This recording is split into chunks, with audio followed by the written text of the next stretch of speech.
Hello à tous et bienvenue dans cette nouvelle vidéo YouTube. Aujourd'hui, dans cette vidéo, on va parler de certains mots que vous confondez en anglais. Pourquoi vous les confondez? Tout simplement parce qu'ils s'écrivent pareil ou presque pareil et du coup, vous voulez que ce soit les mêmes mots. Effectivement, ça serait plus simple. Mais des fois, juste une lettre en plus dans un mot peut changer totalement la signification d'un mot. Eh bien, c'est ce qu'on va voir aujourd'hui. Donc, assieds-toi confortablement, prends bien un cahier et un stylo et c'est parti!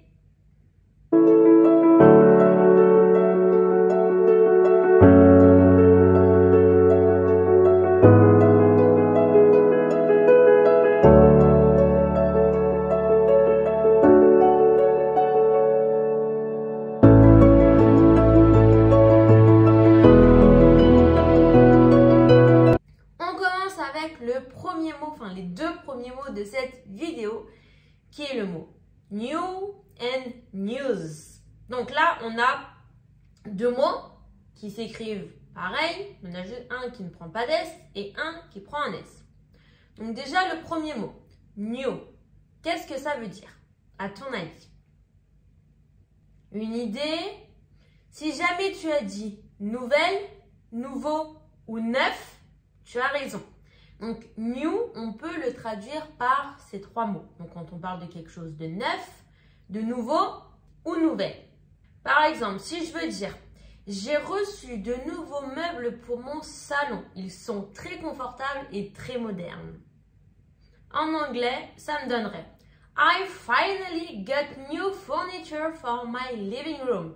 They are comfortable and modern. Donc là, j'ai bien traduit du coup nouveau par new. En français, on a le masculin et le féminin pour cet adjectif, nouveau, nouvelle. En anglais, tous les adjectifs sont non-genrés. C'est-à-dire que si jamais j'utilise le mot nouveau, de nouveaux meubles, new furniture. Si je veux dire une nouvelle voiture, a new car.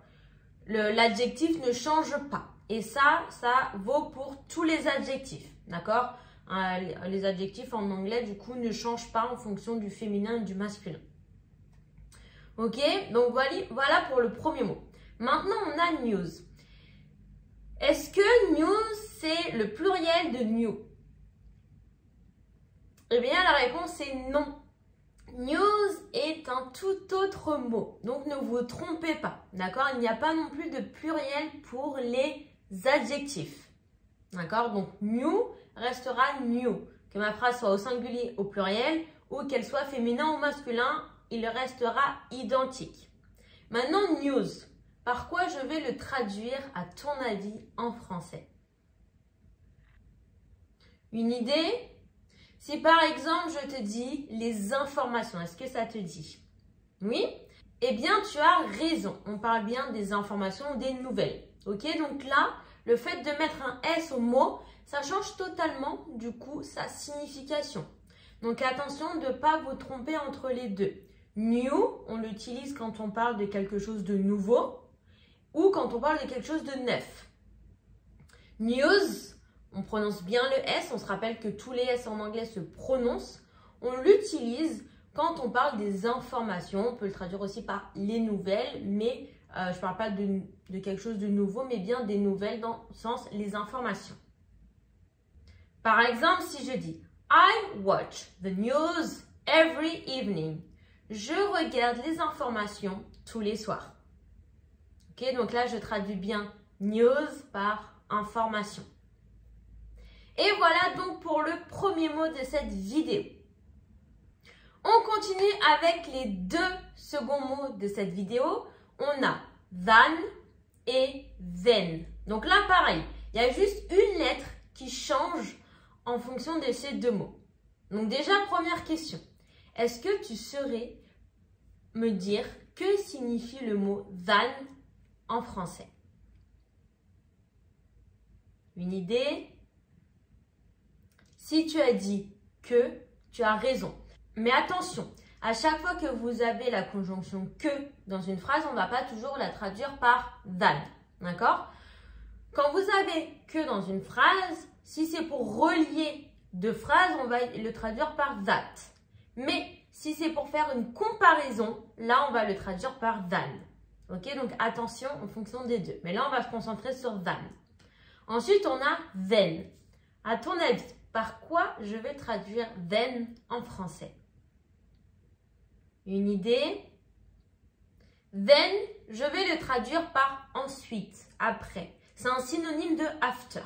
D'accord? Quand vous voulez dire, voilà, vous parlez en anglais, vous dites after et vous continuez votre phrase. Vous pouvez remplacer after pour éviter de toujours répéter after. Vous pouvez le remplacer par next ou then pour dire ensuite, après, par la suite, etc. Ok? Donc là, on a than qu'on traduit par que, mais quand on parle d'une comparaison, then qu'on va traduire par ensuite. On voit quelques exemples. Premier exemple, si je dis he is taller than me. Il est plus grand que moi. Donc là, je fais pas une comparaison entre une personne et moi. Et je dis qu'il est plus grand que moi. Donc, je compare nos deux tailles. Donc là, la conjonction que, je la traduis par than. He is taller than me. Deuxième exemple, si je dis first I eat, then I work. D'abord, je mange et ensuite, je travaille. First I eat, then I work. Donc là, j'ai bien traduit ensuite par then. Ok, donc on retient ici. Than, on le traduit par que. Quand on parle d'une comparaison, then, on le traduit par ensuite. Donc c'est un synonyme de after.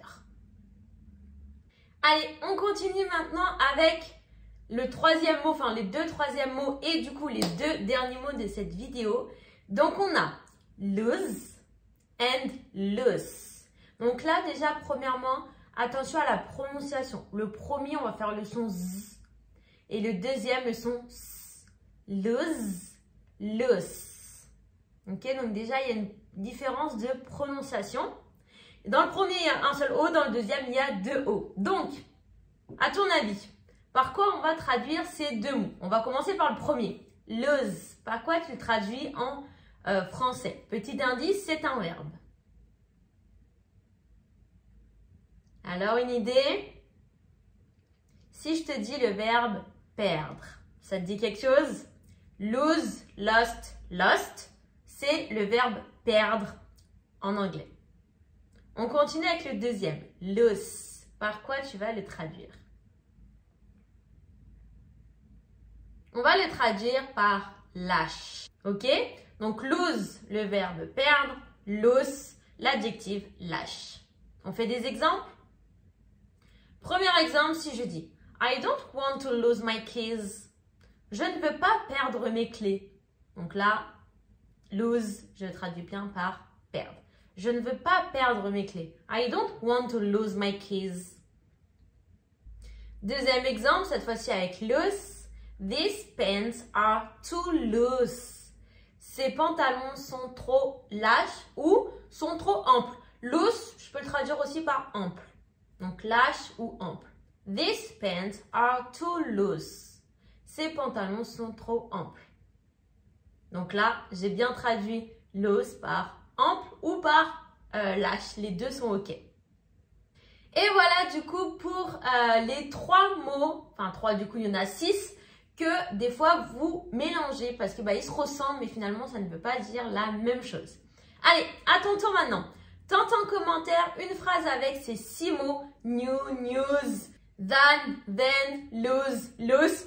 Tente en commentaire des phrases avec tous ces mots pour t'entraîner parce que je le rappelle, dès que vous apprenez des nouveaux mots de vocabulaire pour les apprendre et les retenir sur le long terme, il faut les mettre en situation. Il faut les utiliser. Si jamais vous ne les utilisez pas, vous n'allez jamais les retenir.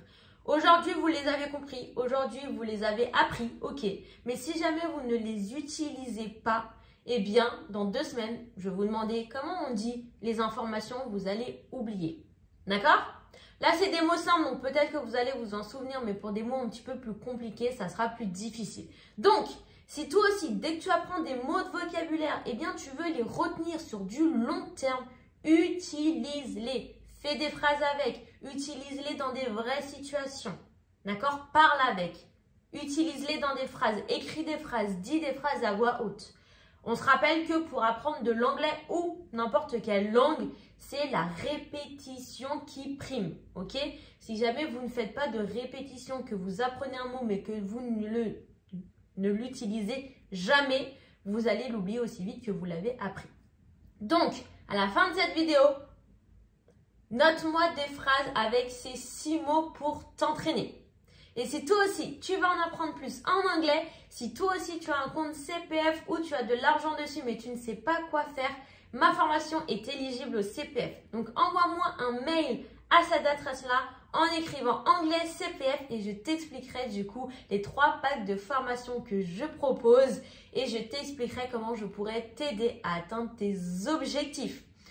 Et voilà, donc je te laisse écrire tes petites phrases en anglais en commentaire, m'envoyer un mail en écrivant anglais CPF et on se dit à la semaine prochaine pour la prochaine vidéo. See you next week!